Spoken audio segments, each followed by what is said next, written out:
Hello guys, welcome back to my channel, my brotherku ya. Jumpa lagi nih sama saya, siapa lagi kalau bukan John Itung. Oke guys, di kesempatan yang sungguh sangat berbahagia ini saya akan share ya kepada teman-teman tentang video yang saya kasih judul ya. Ketika kita servis HP, harap berhati-hati, pelan-pelan dan jangan buru-buru ya. Utamakan kualitas servis kita itu sendiri. Nah, di tanganku ini ada HP Samsung J7 ya, J7 Pro SM J730 ya.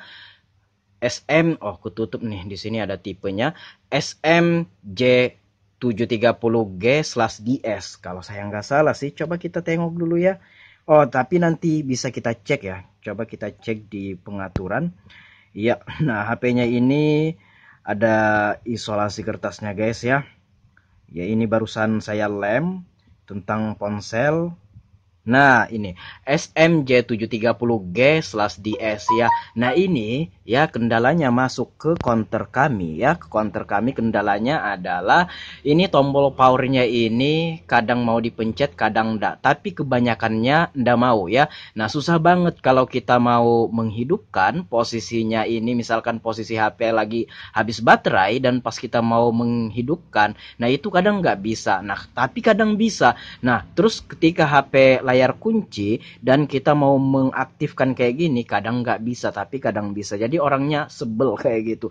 Nah kemudian tombol home-nya juga nggak bisa guys ya, ini habis masuk air sebenarnya, makanya HP-nya diantar sama yang punya HP ke sini ya. Nah ini tombol home-nya ini tadi nggak bisa ya sebelum kita servis, coba bisa enggak? Nah bisa kan ya, tombol home-nya udah bisa dan tombol power-nya udah bisa. Coba kita pencet tombol home-nya dan kembali ke home. Nah, ini kendalanya tombol power sama ini tombol home-nya ini nggak bisa dan sekarang udah bisa ya. Nah, ini guys ya, untuk memperbaiki tombol powernya ini harus dibuka ya, HP-nya dibongkar. Tapi untuk tipe J7 ini, J7 Pro ini, J730G/DS ini harus mengangkat LCD touchscreen ya. Nah, ini LCD touchscreen-nya ini pernah diganti sebelumnya, kemudian dilem menggunakan lem LCD. Nah, saya pernah mengalami yang dimana HP itu ketika diganti LCD touchscreen-nya itu HP Vivo untuk tipenya udah lama banget, saya udah lupa. Itu dilem ya, dilem menggunakan lem LCD touchscreen karena suatu hal harus membongkar LCD, waktu itu pecah. Nah, ini masuk Samsung J730 ini yang mengharuskan mengangkat LCD touchscreen karena harus menservis. Ini nggak diganti, diservis aja tombol power sama tombol home-nya ini. Nah, itu sebelum kita bongkar, kita kasih tahu dulu atau minta konfirmasi sama pelanggan terkait resikonya. Kita kasih tahu resikonya ini bisa-bisa LCD touchscreen ini pecah, apalagi ini pernah diganti. Nah, ini LCD touchscreen-nya ini bukan original, kemudian dilem menggunakan lem khusus LCD yang E8000 yang digunakan oleh orang yang ini ya. Nah, jadi HP-nya ini pernah dibawa ke counter lain, bukan ke counter saya ya, untuk ganti LCD touchscreen-nya. Nah, jadi si abang counternya itu menggunakan lem E8000. Dari mana saya tahu? Karena saya sudah membukanya. Nah, jadi kalau lem LCD itu lumayan kuat guys ya. Jadi kalau kita itu tidak hati-hati ya, tidak telaten atau buru-buru, itu bisa memecah LCD touchscreen ini. Jadi itu kita konfirmasikan kepada pelanggan terkait resikonya. Jadi saya nggak asal bongkar, saya kasih tahu resikonya ya. Nah ketika kita harus menservis tombol power dan tombol home-nya ini harus mengangkat LCD touchscreen, resikonya ya itu bisa-bisa pecah dan orangnya udah setuju dan udah mau, dan ya tinggal kita melakukan sesuai dengan kemampuan kita, sebisa kita, semampu kita. Tapi tidak lupa kita konfirmasi kepada pelanggan terkait resikonya. Jangan sampai nantinya ya kita ingin menservis tombol power ini ketika lemnya terlalu kuat dan ketika kita mencongkel udah hati-hati banget, namun nasib buruk tetap akan terjadi, misalkan pecah LCD-nya ketika kita mencongkel. Nah kalau kita tidak ngomong sama pelanggan, kita bisa-bisa mengganti. Nah yang perlu saya garis bawahi di sini ya, kita sama-sama lah, misalkan nih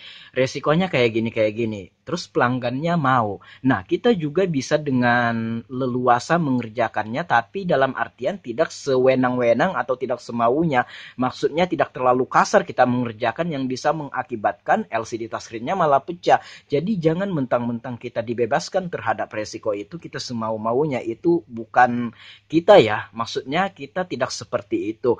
Nah, kalau kita dibebaskan akan resiko itu, kita usahakan semampu kita, sebisa kita ya, sesuai dengan kemampuan kita akan melakukannya pelan-pelan, sabar, dan dengan hati-hati banget kayak gitu. Nah, jikalau dengan hati-hati banget itu masih saja terjadi pecah, ya itu udah resikonya guys ya. Kembali kepada resiko yang kita komunikasikan kepada pelanggan di awal. Pelanggannya udah mau. Berarti apapun yang terjadi itu pelanggannya udah setuju kayak gitu. Nah, andai kata kita harus mengganti LCD-nya minimal untuk harganya, kita bisa bagi dua nih. Kita berapa, pelanggan berapa. Jadi kita nggak full mengganti. Tapi apabila kita tidak ngomong terhadap resiko itu kemudian pecah, kita akan mengganti 100% LCD-nya.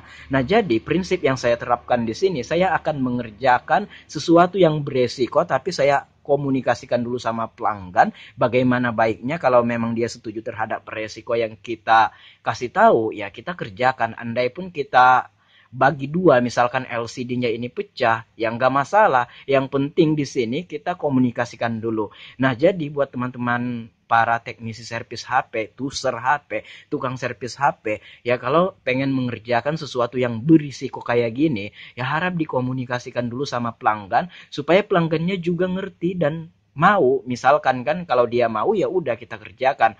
Jangan sampai nanti kamu kerjakan ujung-ujungnya pecah, nah kamu mengganti 100%, nah kamu yang rugi, yang dimana harga LCD-nya ini sendiri itu 300-an guys ya untuk saat ini, itu belum ongkir. Nah, kalau misalkan teman-teman mau mengambil resiko itu tanpa harus ngasih tahu sama pelanggan, nggak masalah juga ya, itu terserah teman-teman. Di sini saya menginformasikan kepada teman-teman supaya tidak terjadi hal yang tidak diinginkan. Tapi di sini ketika saya dibebaskan terhadap resiko itu, kita bisa bekerja dengan semangat kayak gitu, sehingga apa yang kita kerjakan persentasinya untuk berhasilnya jauh lebih besar. Nah, kalau sudah saya edit ya tutorial cara membuka LCD touchscreen untuk Samsung J7 Pro ini, nantilah aku taruh linknya di deskripsi ya. Nah, untuk saat ini belum ku edit. Nah, ini saja dulu saya upload untuk informasi kepada teman-teman semua dan buat pelanggan juga supaya tahu terhadap resikonya ini. Nah, kalau LCD touchscreen yang original, saya sudah sering membuka dan rata-rata berhasil karena lemnya tidak terlalu kuat. Tapi ini jauh lebih besar guys ya resikonya, yang dimana LCD touchscreen yang dipasang itu bukan yang ori, itu mudah pecah, kemudian lemnya kuat. Kalau kita tidak hati-hati itu bisa pecah, kemungkinan pecahnya itu besar. Tapi karena kita udah komunikasikan dengan pelanggan dan kita mengerjakan dengan sebaik-baik mungkin, dan alhasil ini berhasil, yang dimana tidak ada pecah, touchscreen-nya berfungsi normal, tombol powernya pun udah bisa diperbaiki, tombol home-nya pun udah bagus. Nah, tapi di sini kalau pelanggan tidak membebaskan terhadap resiko itu, saya tidak akan mengerjakannya. Tapi untuk beberapa teknisi servis HP rata-rata mau mengambil resiko itu ya, masing-masing. Kalau saya tidak mau mengambil resiko itu, saya lebih memilih mengkomunikasikannya dengan pelanggan supaya pelanggan juga tahu. Tapi kalau teman-teman tidak mau ikut dengan prinsip saya, tidak masalah juga. Kembali kepada pilihan kita masing-masing, semua ada konsekuensinya, yang dimana kalau kita memang siap terhadap resikonya, ya sudah, kita pilih pilihan kita masing-masing. Tapi di sini saya menginformasikan apa prinsip saya, dan mudah-mudahan prinsip saya ini bisalah men-trigger teman-teman, supaya teman-teman teknisi servis HP bisalah paling tidak mengkomunikasikan tentang resikonya, supaya juga pelanggan tahu resikonya itu kayak gini. Ya, seperti itu. Dan ujung-ujungnya berhasil, tidak ada cacat pada LCD touchscreen. Walaupun ini bukan yang original, walaupun ini yang mudah pecah, walaupun lemnya ini kuat, tetap bisa kita usahakan sebaik mungkin sebisa kita. Nah, itulah fungsinya ketika kita meminta resiko kepada pelanggan untuk dibebaskan, kita bisa bekerja dengan hati-hati dan tidak takut-takut, sehingga hasilnya, persentasinya jauh lebih besar untuk berhasil. Nah, demikian saja video kali ini, semoga bermanfaat. Sampai jumpa di lain kesempatan kalau ada pertanyaan, komen-komen aja. Kalau teman-teman pengen sharing sama John Hitung, DM saja Instagramku ada di sini nih, sudut kiri bawah video ini @John Hitung. Baiklah, saya akhiri video ini sampai di sini. Saya John Hitung, see you the next video my brotherku.